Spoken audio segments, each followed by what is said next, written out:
Vamos ler a Bíblia. Naum, capítulo 1, versículo 1 a seguir. Pode ficar sentado mesmo. A carga de Nínive, livro da visão de Naum, o Eucosita. O Eucosita. Versículo 2. O Senhor é Deus ciumento. O áudio está bom para a live? Tá bom? Tá bom? O Senhor é Deus ciumento, ou seja, zeloso. Em outra versão está zeloso. E vingador. O Senhor é vingador e cheio de indignação. Contra os seus adversários toma vingança e reserva a ira para os seus inimigos. O Senhor é demorado para irar-se, mas grande em poder, e não tem por inocente ao culpado. O Senhor caminha na tempestade e na tormenta, e as nuvens são o pó dos seus pés. Eu gostaria que você repetisse comigo, ou após mim, o versículo 3. O Senhor é demorado para irar-se, mas grande em poder, e não tem por inocente ao culpado. O Senhor caminha na tempestade e na tormenta, e as nuvens são o pó dos seus pés. Aleluia. Aleluia. Deus não tem por inocente o culpado. Na justiça de Deus não tem meio termo. É justiça. Justiça é sim, sim, não, não. O que passar disso é procedência maligna. Ou é sim ou é não.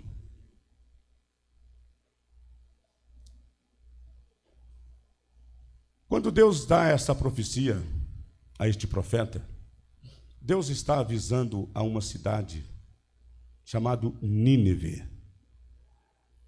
Depois de 100 anos que o profeta Jonas profetizou, aproximadamente um século, e levou Nínive a se arrepender por meio da pregação de Jonas, Nínive se arrependeu, proclamou um jejum, e Deus, então, poupou a cidade de Nínive de uma grande destruição. No entanto, depois de um século, lá está Nínive, perseguindo o povo de Deus. Novamente. Nínive está de novo insultando o Deus de Israel. É bem verdade que Israel tinha suas falhas, mas Deus, ele trata com o seu povo, porque ele é um pai, e nenhum pai aceita a correção dos seus filhos por estranhos. Quer deixar uma mãe nervosa? Corrija o filho dela. Diga para ela que o filho dela é mal criado. Diga para ela que o filho dela é desobediente. Se ela for daquelas que não tem papo na língua, vai virar para você e vai dizer: do meu filho cuido eu.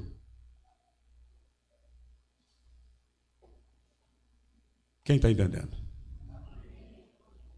Da igreja, quem cuida é Deus. Quem cuida da igreja é Deus. Quem cuida do seu povo na terra é Deus. Poderia as nações julgar Israel e dizer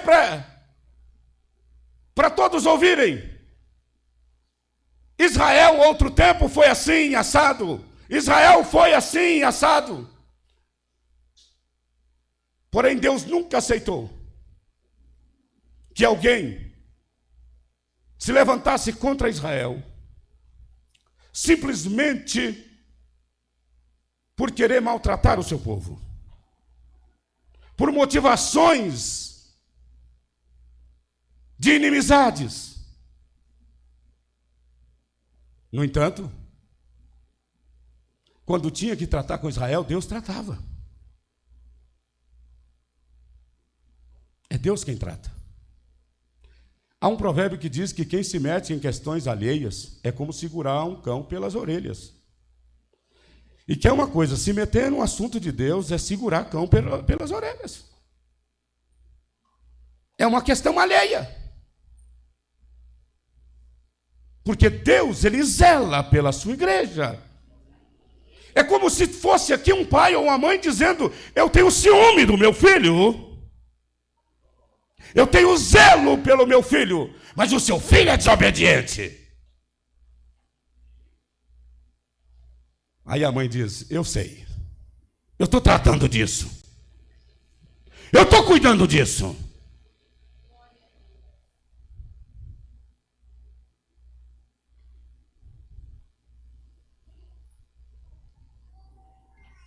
E uma mãe que realmente zela pelo seu filho, ela não passa a mão na cabeça. Se ela tiver de pôr de castigo, ela põe de castigo. Se ela tiver de dar umas varadas, ela dá umas varadas. O pai é a mesma coisa. No entanto, vai a vizinha fazer isso. Vai o vizinho fazer isso. Você aceita, irmã? Não. Você aceita, Pedro? Não. Aí você diz: da minha casa cuida eu. Não é assim? Mas sempre tem alguém querendo fazer uma confusão, né? Aí você diz para a pessoa ainda que quer corrigir seu filho, fala assim: mas você não corrige. Eu não devo satisfação para você.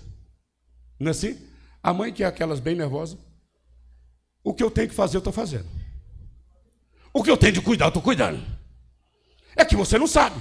Mas então me fala o que você fez. Não vou falar. Diga comigo: Deus não vai dar satisfação para ninguém. Mas o que Ele faz? Ele faz. Ele age. E agindo Deus, quem impedirá? Ninguém impede o agir de Deus. Deus exalta os humildes e Deus abate o soberbo. Deus quebra aquilo que está certo e coloca certo aquilo que está quebrado. Deus fecha o que está aberto e Deus abre o que está fechado.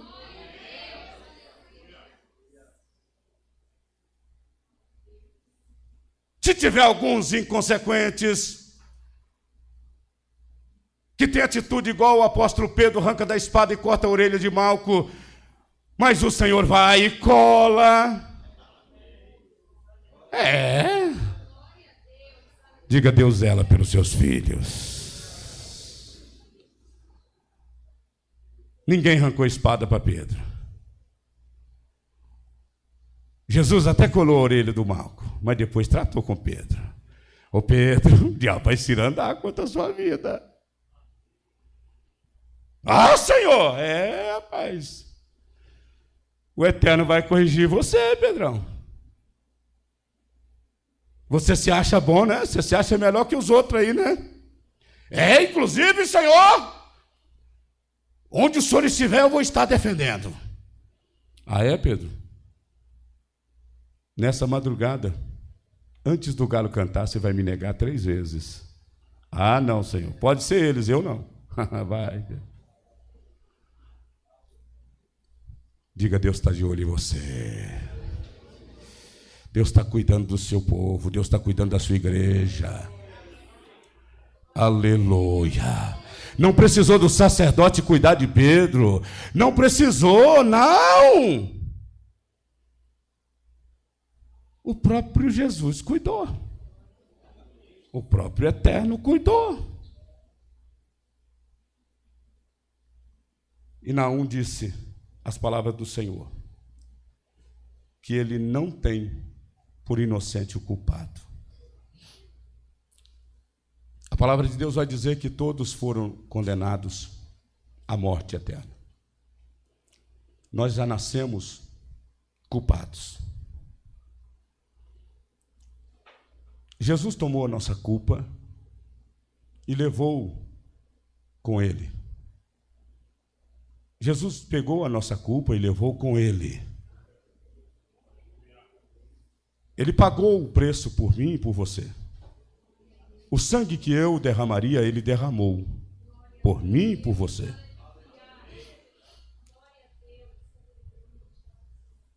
Todo o sofrimento da culpa que eu e você deveria ter pela culpa, ele tomou para ele.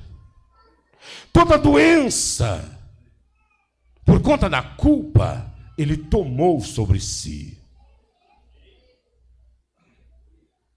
Você sabe o que é isso? Jesus tomou no corpo dele toda a doença, todo o mal, toda a sentença do pecado, todo o galardão do pecado, todo o salário do pecado. Ele consumou ali.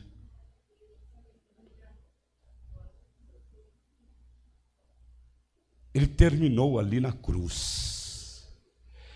A cruz divide. A cruz é o Jordão da igreja. Do outro lado da cruz, nenhuma condenação há. Mas quem não chegou até a cruz, quem não atravessou o Jordão, quem está entendendo a mensagem? Ainda está sob a culpa. Mas quem está em Cristo não está sob a culpa. Se o diabo te culpar, declara que o sangue de Jesus tem poder. E se eu fosse você, declarava: o sangue de Jesus tem poder. De novo, lembra de uma acusação dele aí? O sangue de Jesus tem poder. Lembra de uma humilhação dele? O sangue de Jesus tem poder. Lembra do inimigo, o insulta e diga: o sangue de Jesus tem poder.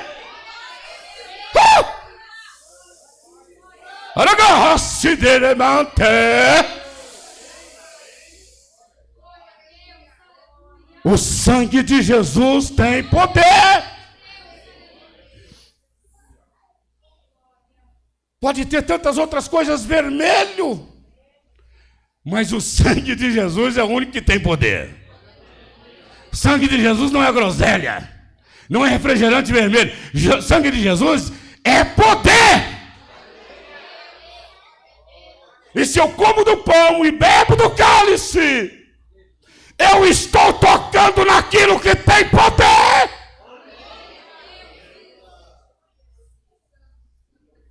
Aleluia. Aleluia. Ninguém é tido como inocente. Quando Deus revelou, através das palavras de Jesus, as palavras de Jesus na parábola do rico e do Lázaro. Quem lembra dessa parábola? Ali mostra um lugar de tormento chamado Hades. E mostra também um lugar de quê? De gozo, de paz, de refrigério para a alma, chamado seio de Abraão. Abraão é a promessa. Abraão é a aliança da promessa.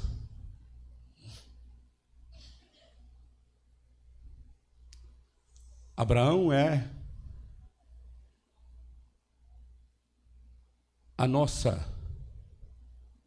o nosso princípio de fé se estabeleceu ali. Quando Jesus, ele consumou na cruz a condenação, entregou a sua vida ali, ele estava declarando: a promessa foi restaurada. A promessa agora, ela não se estabelece mais apenas na aliança abraâmica. A aliança não está mais estabelecida na justiça de Moisés. A aliança não está mais estabelecida nas palavras proféticas dos profetas, a começar do profeta Elias. No entanto, Jesus está dizendo agora que a vida está sendo restaurada por inteiro. Sabe o que Jesus estava fazendo na cruz? Ele estava trazendo de volta a vida do Éden. Não apenas o paraíso do seio de Abraão, mas ele estava trazendo o céu para a terra. Aleluia! O templo não seria mais o lugar da adoração, mas o templo seria apenas um monumento histórico. Nada mais do que isso. Mas as moradas do Altíssimo seria estabelecida agora através de almas. Almas estas que Deus criou, que Deus colocou num corpo formado por Ele, e chamou como alma vivente em Adão. No entanto, o pecado corrompeu esta alma, condenou esta alma, e esta alma não é tida por inocente. Não importa que eu tenha convicções de fé na aliança da promessa abraâmica, não importa que eu tenha convicções de fé nas leis de Moisés, não importa que eu tenha as convicções de fé nas palavras dos profetas, mas se eu não tiver a presença do Espírito Santo, que é o que testifica a aliança da graça, a aliança da salvação eterna, nada adianta. O apóstolo Paulo disse: eu posso fazer tudo segundo o que foi me ensinado, mas se eu não tiver o amor de Deus,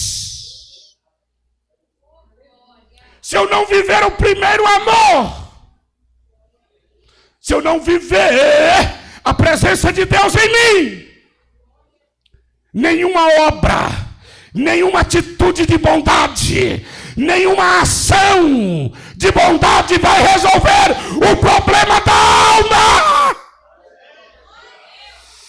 O problema da alma só se resolve com o sangue de Jesus. Sem sangue não há remissão.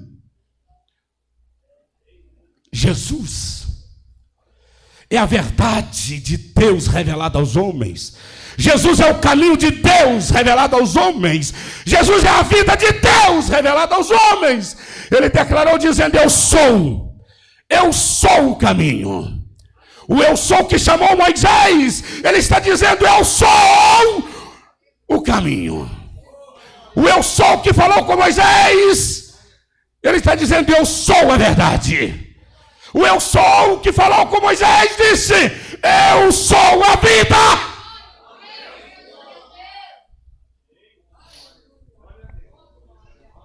O caminho não é Abraão, o caminho não são os profetas, o caminho é Jesus.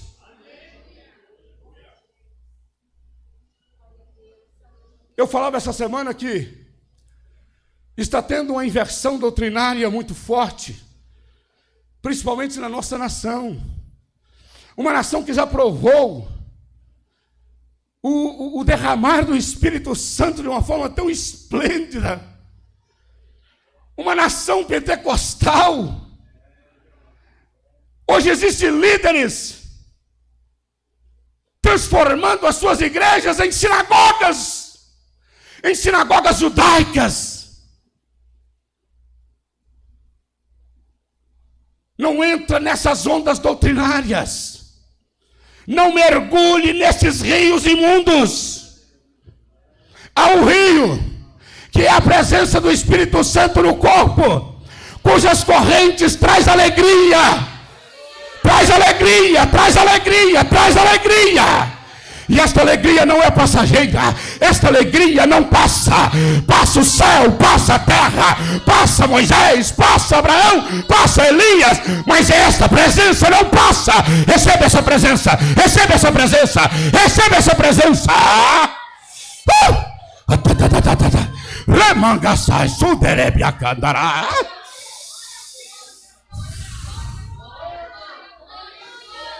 Alamadagaçu, Aramantagaçu, e canta labás. Te segura aí, crente.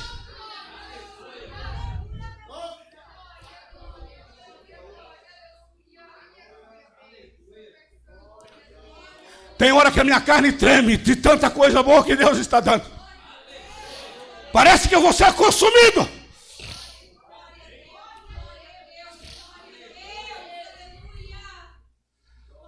Obras não salva.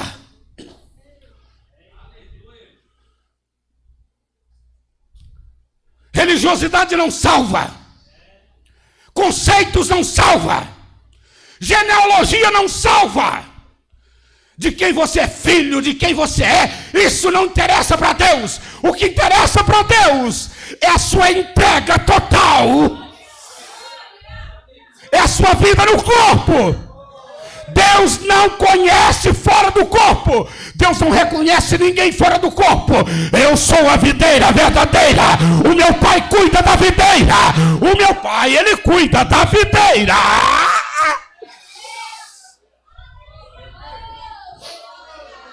Eu sou a videira verdadeira. Palavras de Jesus no Evangelho de João, capítulo 15. E é o meu pai que cuida. É ele que está de olho nos ramos da videira. A videira que dá fruto, ele poda para ela produzir mais fruto. Mas aquela que não está dando fruto, é aquela que está já desligando, está sendo quebrada. E sabe quem que está no meio da lavoura de Deus, quebrando os galhos da videira? Não se iluda, o diabo e seus aliados, os demônios estão trabalhando na lavoura de Deus. Não pensa você que ele está lá só lá fora, não. Ele está ao derredor da igreja, e se encontrar brecha, ele quebra os galhos da videira.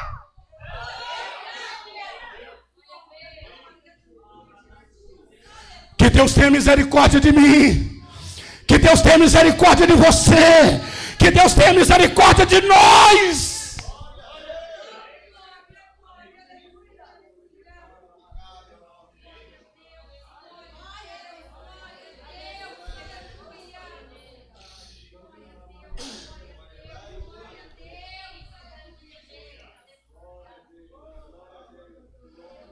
O ramo da videira não é ele que corta, não. Ele só poda. Porque o lavrador, ele quer que o ramo dê fruto. Ao contrário, quando ele vê um ramo quebrado, ele quer trabalhar para fazer o ligamento. Eu me lembro, estávamos cultivando uma árvore pequena em casa. O neto era pequeno e dois vizinhos, eles meninos brincando no quintal e nós cuidando de uma árvore. Ela estava mais ou menos desse tamanho na época. E eu avisei meus filhos, cuidado com isso. Vai quebrar o galho da árvore. Ah, irmão, parece que eu profetizei. A bola foi e quebrou o galho da árvore. Eu corri lá e os meninos desesperados, e agora o neto já veio chorando. Não foi eu, falei, tranquilo, vamos lá. Reuni eles, vamos curar a árvore. Aí, rapidamente, porque o neto ainda estava vivo ali, e nós amarramos um barbante e voltamos o galho no lugar. E eu falei para eles, está vendo aqui, recuperamos o galho. Mas será que não vai secar? Não vai secar, porque nós agimos a tempo. Nós agimos a tempo. Nós agimos a tempo. Sabe o que Deus está falando? Eu zelo por você. O diabo vem e quebra, mas eu estou presente. Eu sou Deus presente na angústia. Eu sou Deus presente na hora da luta.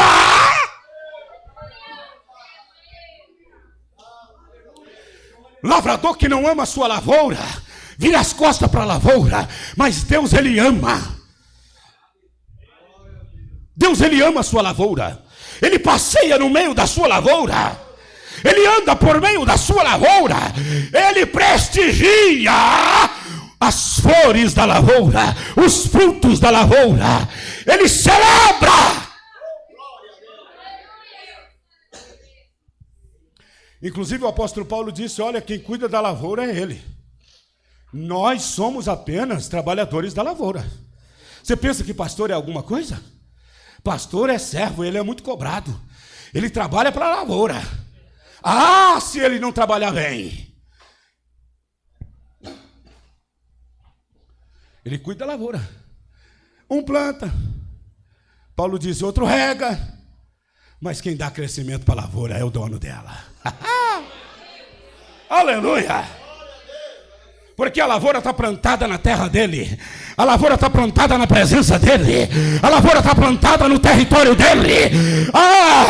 O salmista disse, como é bom ser uma árvore plantada num santuário de Deus. Porque quando a árvore é plantada na casa de Deus, na presença de Deus, ela é como a árvore resistente, ela é como o cedro no Líbano, ela tem raiz profunda, ela pode crescer, vai vir os temporais, vai vir a tempestade, mas ela vai ter resistência, porque as suas raízes estarão arraigadas, porque foi plantada na casa de Deus, na presença de Deus. Oh, aleluia! A sua vida cristã, a minha vida cristã não está sendo construída em filosofia humana, não.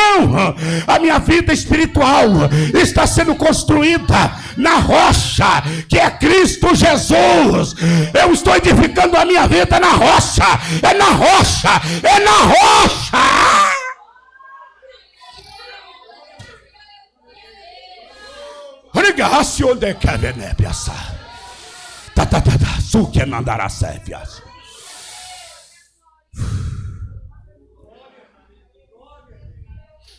Quem cuida da roça de Deus é Ele mesmo.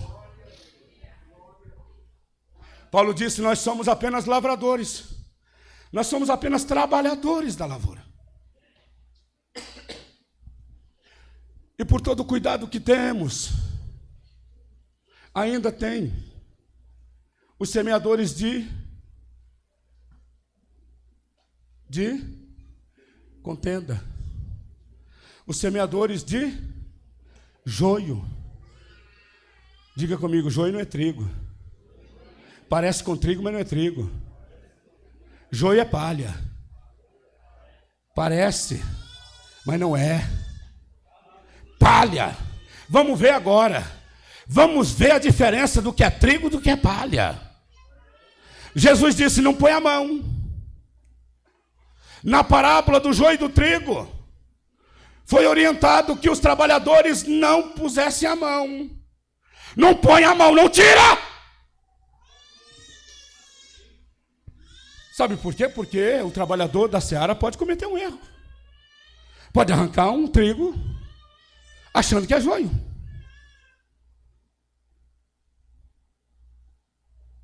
Eu posso chegar e matar uma vida e achando que é joio. Se eu for no impulso, Jesus falou, deixa, porque todas as obras, diga comigo, as obras serão provadas no fogo. Se for obras de palha, vai queimar, vai virar cinza. Se for obras de madeira, madeira, vai queimar também, virar no máximo em um braseirinho, uns carvãozinhos. de nada vai valer. Porque a justiça, ela tem juízo próprio. A justiça julga. A justiça do Eterno. E Deus não tem ninguém por inocente. Aí, sabe o que acontece? Se tiver obras de bronze, já vai permanecer. Aí permanece 30, 60 e 90. Lembra da colheita? Lembra que o reino de Deus é semelhante à colheita daquilo que se planta? Se plantar em terra boa, pode então ter resultado até 100 por 1. Mas de repente pode ser que o resultado vai ser bronze. Amém. Glória a Deus por isso, né? Mas também tem o resultado da prata. E o fogo é o mesmo. O fogo que prova o bronze é o mesmo que prova a prata, é o mesmo que prova o ouro. Então tem que ser metais, para não ser consumido pelo fogo. O dia que Moisés subiu o monte, e ele se deparou com a sarça ardendo e não se consumindo, Deus estava dizendo para Moisés: está vendo, Moisés? A minha presença é desse jeito. Aleluia. Se tiver no meu monte, a árvore plantada no monte de Deus, ela pega fogo, mas permanece. Mas permanece. Permanece.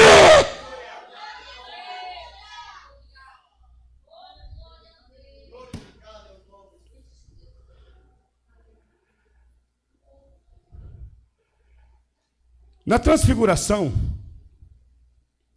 Jesus leva os seus discípulos, 3 discípulos, para um alto monte. E quando ele chega lá, ele se transfigura. A face dele ficou totalmente resplandecente, como o sol. Ele ficou totalmente transfigurado. E lá estava, no mesmo lugar, Moisés e Elias. Digam comigo, Moisés e Elias.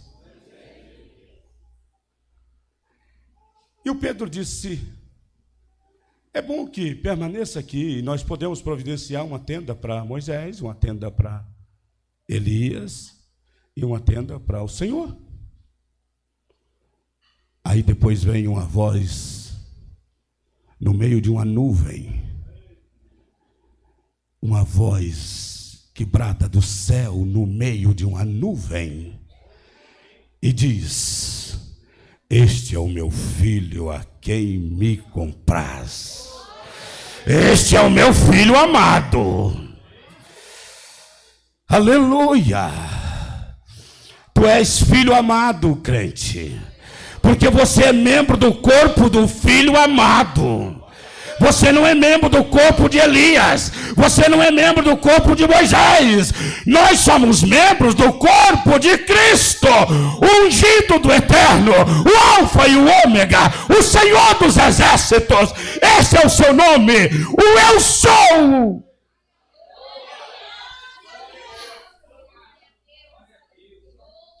E quando essa voz termina, desaparece Moisés e Elias. Diga comigo, já desapareceu Moisés e Elias. Mas a presença de Deus na terra permanece. Jesus está vivo. Jesus está vivo. Então eu quero ver você declarando: Abraão não está vivo. Moisés, eu não sei. Tem gente que pensa: mas o Moisés, o corpo dele não apareceu. Fica tranquilo. Cadê o Elias? O Elias foi trasladado. Deixa Deus cuidar disso. Mas uma coisa eu sei: Cristo está vivo. Cristo está vivo.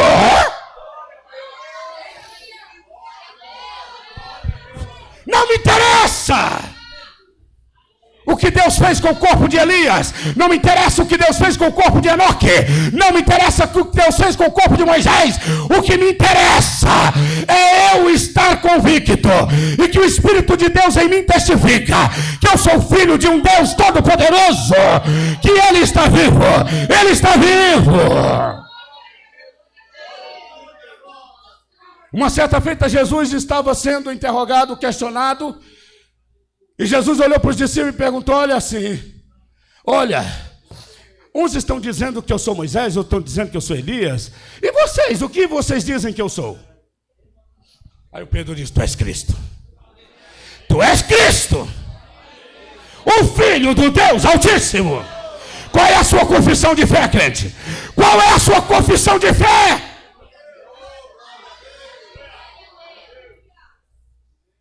Aí Jesus olhou para Pedro: e Pedro, não foi carne que revelou isso para você? Porque tu és Pedro, filho de Cefas.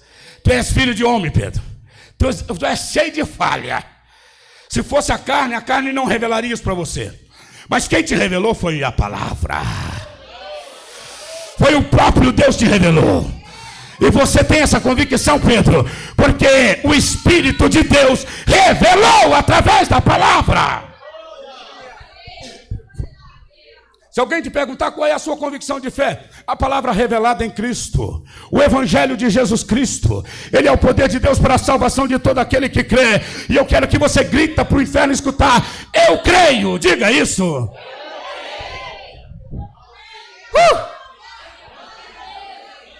Você crê em quem, crente? Vamos gritar bem alto. Em quem você crê? Diga: eu creio em Cristo Jesus,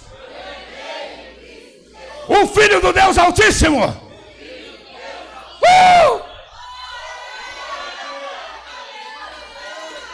Você crê quem está vivo? Você crê naquele que está vivo? Isso, pode aplaudir. Ele merece, ele merece.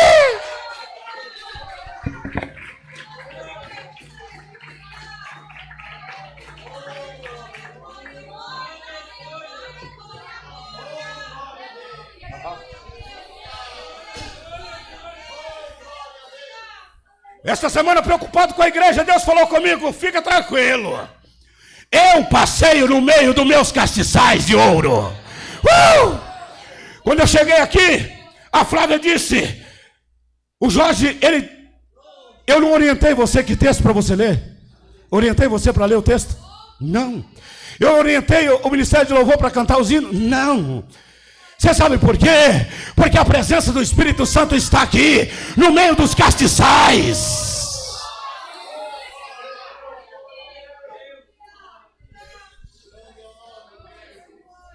Jesus está aqui.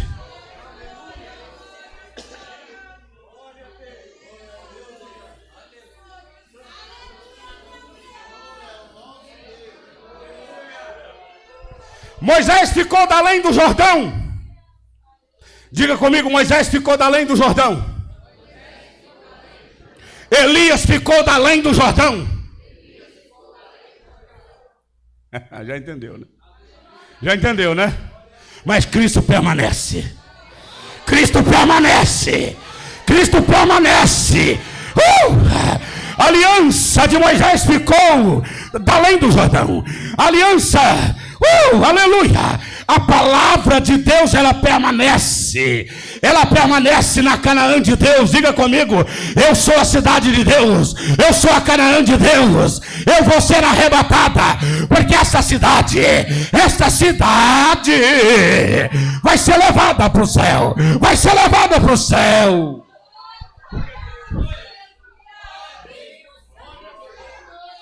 Deus está edificando a cidade dele, da além do Jordão. Se desse tempo, eu ia chamar a irmã para cantar aquele hino. O hino que cantou no dia do meu batismo. Como areia da praia. Aleluia. Como areia da praia. Eu fiquei lá. O meu homem velho, o Adão, ficou lá. mas nasceu em mim um novo homem, não nascido da carne, mas nascido de Deus. Esse permanece, esse nasceu do Espírito, nasceu da água e do Espírito. Da além do Jordão ficou areia, ficou o deserto. Da além do Jordão ficou as leis. Da além do Jordão ficou. Agora Deus está dizendo para mim, para você como igreja dele, as coisas velhas se passaram e tudo se fez novo. Tudo se fez novo. Aonde abundou o pecado, superabundou a graça. O teu pecado no dia da sua confissão pública de fé, no dia do seu batismo, ele foi jogado num lago de esquecimento. Ele foi jogado num lago de esquecimento.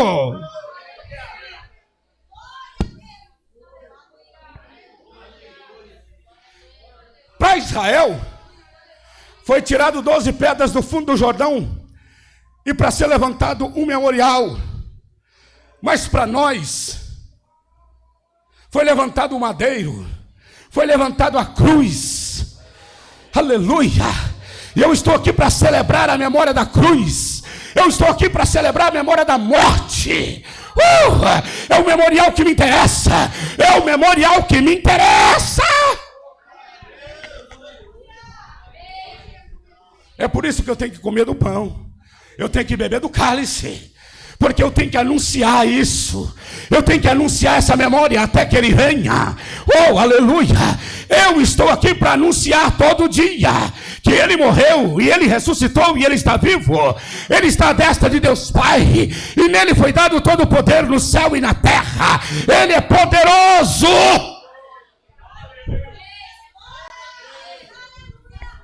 Diga comigo. Ele não tem ninguém por inocente.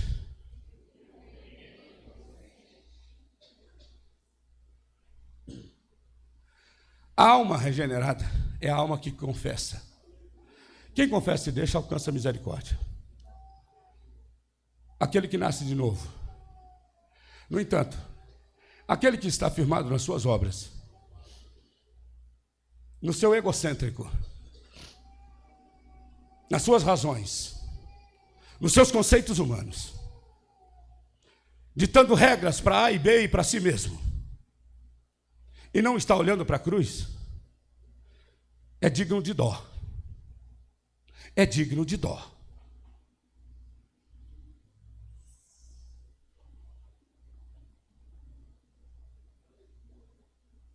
Quem cuida da sua casa é Deus. Da casa dele é ele mesmo. Quem cuida da sua lavoura é ele mesmo. Sabe por que eu estou dizendo isso? Ele cuidou de deixar Moisés no deserto. Ele chegou para Josué e disse: Josué, o meu servo Moisés morreu. Olha que conversa bonita. Josué podia dizer: eu sei, Senhor, estou chorando a morte dele ainda. Sim, mas eu precisava vir falar com você, Josué. O meu servo Moisés morreu, mas eu não. O meu servo Moisés morreu, mas eu não. Eu não. Diga comigo, uma geração vai e outra permanece. Cadê os crentes dessa geração?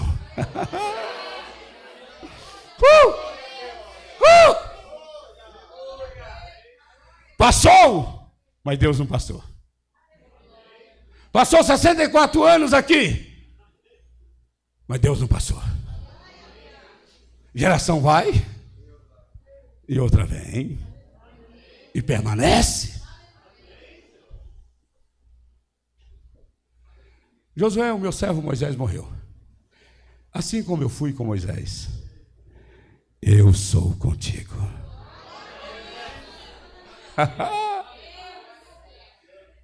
Moisés agora atravessa o Jordão. Atravessa o Jordão. Mas como vai abrir o Jordão? Eu vou na frente, Josué. Porque eu sou o Deus que abre e o Deus que fecha. Em outras palavras, Deus estava dizendo: eu abri o mar vermelho, não foi o cajado de Moisés. Não foi o Moisés, foi o eu sou. Quem está falando com você aqui é o eu sou na sua palavra. Não é o Pereira, mas é o eterno na sua palavra. Se o Espírito de Deus não testifica isso no seu espírito, o problema não está na palavra. A palavra, ela está vindo pelo Espírito de Deus.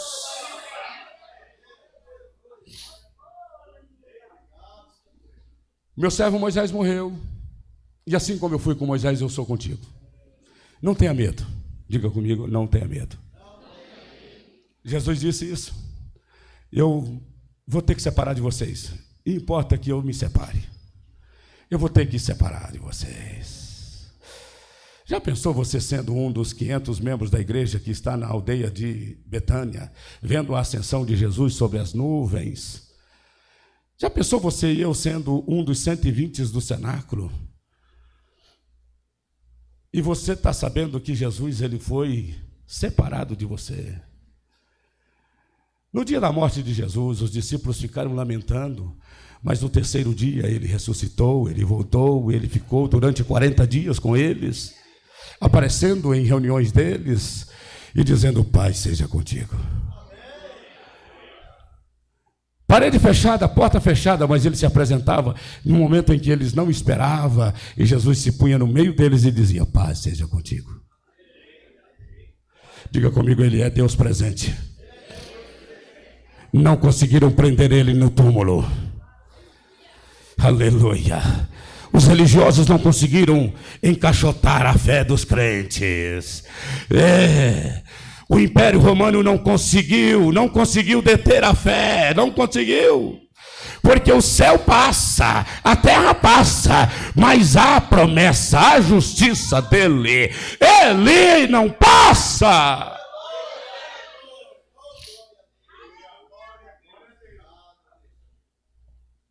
E Josué então entrou com aquela geração. A geração que saiu do Egito morreu no deserto. E o Moisésão ficou também. E entrou agora Josué e a nova geração.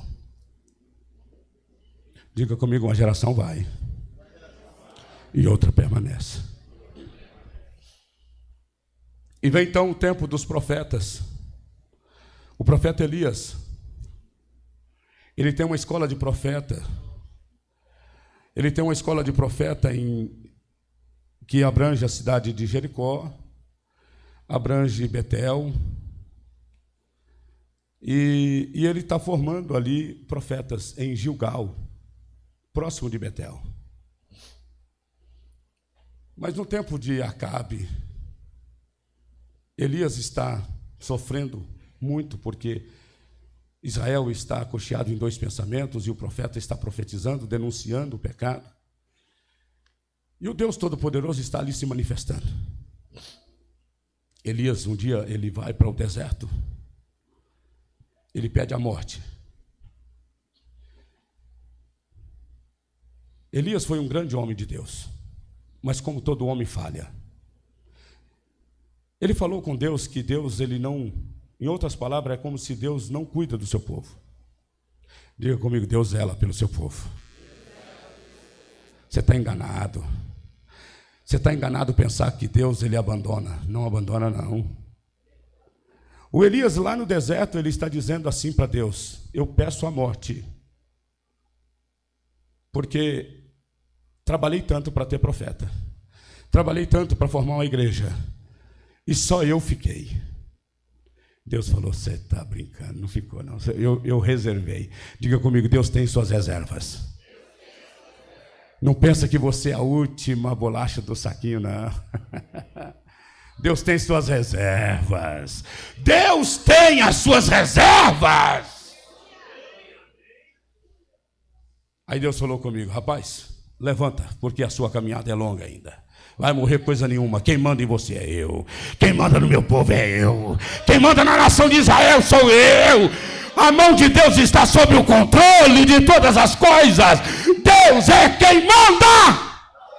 A lavoura é dele, a cidade é dele, a casa é dele. Jesus um dia disse para os hipócritas: eu posso destruir e posso reconstruir em 3 dias. Não entenderam nada. Jesus está dizendo: o mesmo que constrói, ele destrói. O mesmo que destrói, ele constrói. O vaso quebra na mão do oleiro, mas o oleiro, ele não desiste do vaso.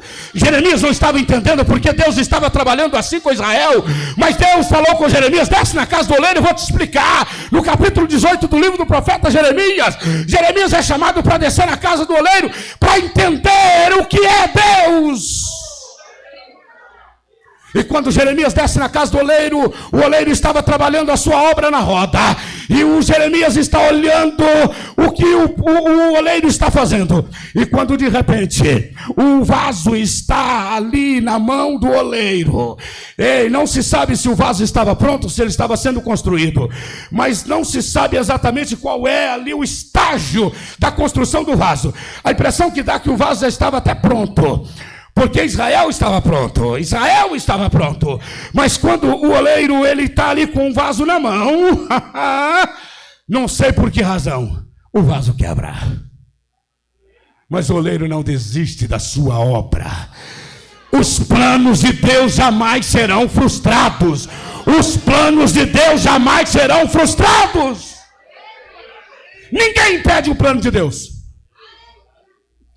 Então Jeremias olhou e ele reconstruindo de novo o vaso, do jeito que ele planejou, do jeito que ele projetou. Israel foi levado para a Babilônia. Israel ficou 70 anos no cativeiro, mas o mesmo Deus que destruiu é o mesmo Deus que construiu. Levantou Zorobabel, levantou Neemias, levantou Esdras, levantou a Ciro. E Deus falou para Ciro: mesmo que você não me conhece, mesmo que você não sabe quem eu sou, Ciro, eu te levanto, eu te chamo pelo teu nome, e eu vou adiante de você, eu vou abrindo as portas de ferro, eu vou quebrando os ferrolhos, e eu vou te dar as nações da terra, Ciro. Sabe por quê, Ciro? Porque eu cuido do meu povo na terra, eu cuido da minha igreja, eu cuido do meu povo. Deus abate a Babilônia, Deus abate o império, Deus abate e levanta um novo império para levar de volta o seu povo para Jerusalém. Zorobabel está com medo de Sanbalat e Tobias, mas o próprio Deus que trouxe Israel de volta, que trouxe os judeus de volta, diz agora através da profecia do profeta Zacarias, dizendo: ei, Zorobabel, olha para os montes, eles serão como as campinas. Diga: ó montes, vocês são como campinas para mim. Ou seja, ei, Zorobabel, não veja problema, veja a solução, veja a solução.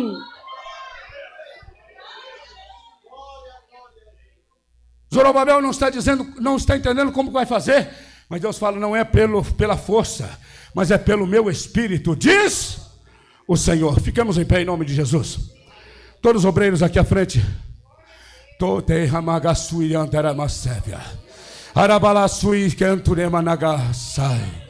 Aleluia, aleluia, aleluia. Grande oportunidade de nós nos reconciliar com Deus, irmãos, de nós chegarmos mais perto de Deus nesta noite. Cheguemos-nos com confiança ao trono da graça, ao trono da graça. Cheguemos-nos com confiança ao trono da graça. Aleluia. Vamos orar pelos elementos da ceia. Oh, bendito seja o nome do Senhor. Dá um microfone aqui para o pastor Luiz Bezerra. Glória a Jesus, aleluia, aleluia, aleluia. Vamos apresentar os elementos. Senhor.